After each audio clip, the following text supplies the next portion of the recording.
Assalamualaikum warahmatullahi wabarakatuh. Pada kesempatan kali ini kami akan mempresentasikan hasil dari kerja kelompok kami mata kuliah biomaterial dengan anggota saya sendiri Muhammad Labib Mutasim Huda dan juga Nuri Amalia. Pada kali ini kita akan membahas tentang jurnal berjudul Design of High Ductile Medium Entropy Alloy for Dental Implant, Jurnal Material Science dan Engineer, volume 113 tahun 2020, penulisnya yaitu Subin Wang dan kawan-kawan. Adapun pendahuluannya yaitu latar belakang dari jurnal ini dalam bidang implan bedah, khususnya implan gigi, perlu mengembangkan bahan baru dengan kekuatan dan keuletan tinggi, modulus rendah, dan biokompatibilitas yang tinggi. Adapun tujuannya dari latar belakangnya itu peneliti ingin membuat paduan entropi dengan kekuatan dan keuletan tinggi, modulus rendah, dan biokompatibilitas tinggi untuk implan gigi. Lalu hipotesisnya yaitu apakah paduan entropi dengan menggunakan HF dapat menciptakan desain entropi yang tinggi. Nah, pada penelitian kali ini paduan yang akan dibuat yaitu paduan entropi menengah yaitu TIZRHF dan TI40ZR20HF10 NB20 TA10.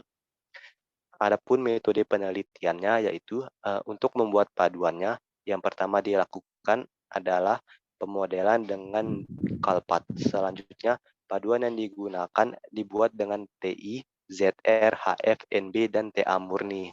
Nah, dalam penelitian ini, peneliti menggunakan TI, ZR, HF untuk kedua paduan menggunakan HF agar sifat mekanik, ketahanan korosi, dan berkompatibilitas yang tinggi dapat didapatkan. Selanjutnya, ada karakterisasi mikrostruktur dengan XRD dan SEM, serta beberapa pengujian seperti uji sifat mekanik dan juga tes elektrokimia. Nah, langkah selanjutnya ada persiapan sampel dan kultur sel dengan fibroblast gingiva atau HGF manusia diperoleh dari pasien pria dan wanita. Nah, HGF ini kemudian dikultur pada permukaan paduan dan juga pada permukaan cakram di pelat 24 sumur. Selanjutnya dilakukan uji sitotoksinas dan uji PCR dari sampel ataupun paduan yang akan dibuat tersebut. Kemudian saya akan menjelaskan tentang hasil dan pembahasan dari penelitian ini. Yang pertama yaitu ada tentang alloy design and struktur characterization. Di sini menggunakan parameter empiris termodinamika yang mana di dalamnya itu digunakan untuk memperkirakan kasar pembentukan fase dari dua panduan entropi sedang. Bisa dilihat pada tabel 1 itu adalah urutan primer yang digunakan untuk HGF-nya. Kemudian yang 3.2 yaitu tentang penilaian sifat mekaniknya. Untuk sifat mekanik dan dua panduan ini dinilai dengan uji kekerasan dan uji tarik. Masing-masing kurva ditarik dari panduan. Bisa ditunjukkan pada ini tabel gambar 1, gambar 2. Kemudian untuk implan gigi dan ortopedi, modulus pandulan yang adalah indikator penting yang terkait dengan efek pelindungan tegangan dibandingkan dengan biomaterial komersial TI murni. Selanjutnya yang ketiga yaitu perilaku korosi. Pada perilaku ini menampilkan perilaku polarisasi TI, ZRAHF, dan TI yang baru dikembangkan bersama-sama dengan kontrol CPTI dalam larutan NaCl 3,5 watt dan parameter polarisasi potensial dinamik untuk tujuan. Nah, Di sini menunjukkan perilaku sifat yang khas dengan potensial yang meningkat. Yang ke-3.4 yaitu morfologi, adhesion, and extension of HGF. Gambar ini menunjukkan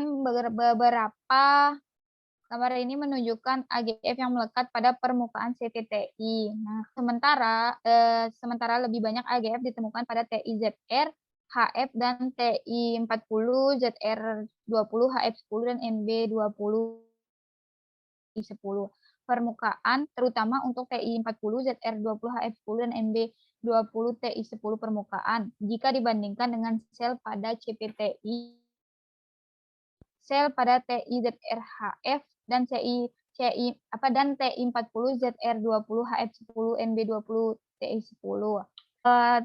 Berikutnya itu proliferasi sel dan uji sitotoksitas. Hasil menunjukkan bahwa di permukaan TI10, ZR20, HF10, NB20, dan TA10 paduan mempromosikan proliferasi sel HGF bila dibandingkan dengan CPTI. Yang berikutnya yaitu pada uji PCR real time kuantitatif. Seperti yang kita lihat, uji PCR kuantitatif real time dapat dari gen terkait adhesi dilakukan untuk AGF yang dikultur pada permukaan CPTI, TIZHF, TI40, ZR20, HF10, NB20 selama 4 hari, 7 hari, dan 10 hari. Hasilnya menunjukkan bahwa ekspresi FEGFA untuk sel yang dikultur pada TI40, ZR20, HF20, HF10, NB20, dan TA10 panduan ditingkatkan dibandingkan dengan kontrol CPTI. Kesimpulan dari penelitian ini yaitu dalam penelitian ini dua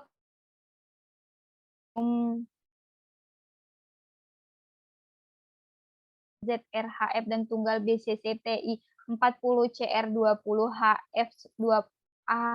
HF10 NB20 dan TA10 panduan dengan kombinasi kekuatan, keuletan tinggi dan modulus rendah berhasil dikembangkan untuk aplikasi biomedis. Nah, dalam pandangan sifat mekanik panduan TIZRHF ini sendiri, struktur HCP lebih menarik karena kekuatannya luluh dan pengerasan regangan yang lebih tinggi daripada TI40, ZR20, HF10, NB20, dan TA10 panduan. Dari hasil biokompatibilitasnya sendiri menunjukkan bahwa HGF lebih mudah menyebar pada TIZRHF dan TI40, ZR20, HF10, NB20, TI10 permukaan, terutama pada TI40, ZR20, HF10, NB20, TA10 permukaan.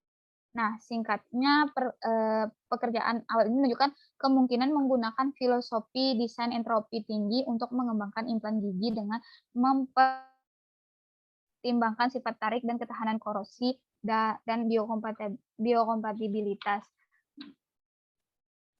Pada penelitian ini sudah tertera bahwa penelitian ini dinyatakan berhasil karena tidak adanya toksitasi